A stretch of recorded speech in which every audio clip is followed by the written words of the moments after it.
Jacob était le fils d'Isaac, le petit-fils d'Abraham et le frère jumeau d'Ésaü. Après avoir profité d'un moment de faiblesse de son frère pour le faire chanter et tromper son propre père, il reçut la bénédiction de l'aînesse de cette famille. Plus tard, il dut fuir et construire sa propre famille.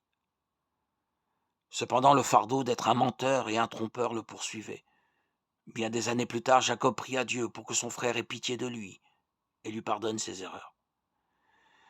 Vers minuit, une entité divine que certains croient être un ange, d'autres Jésus ou même Dieu, apparut devant lui et commença à lutter. La bataille dura jusqu'à l'aube. Après que Jacob eut été blessé à la hanche, l'ange de Dieu bénit Jacob, changeant son nom en Israël.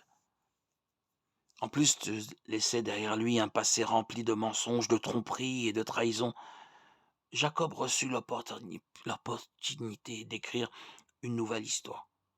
Subissant un processus de transformation spirituelle de caractère et de renforcement de la foi, Jacob donna son nom aux descendants d'Abraham et à la nation de son peuple. Ses fils devinrent les chefs des 12 tribus d'Israël. Cette rencontre avec Dieu vers minuit, après une prière sincère et repentante, changea le cours de la vie de Jacob. Ainsi, vous aussi pouvez voir votre vie transformée par le Seigneur en priant, en vous repentant des erreurs du passé et en vous mettant à disposition pour que Dieu écrive une nouvelle histoire dans votre vie.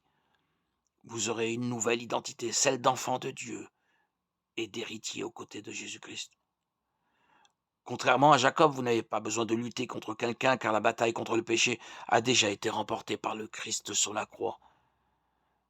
Le pardon est déjà disponible pour vous. Il vous suffit de l'accepter de tout cœur.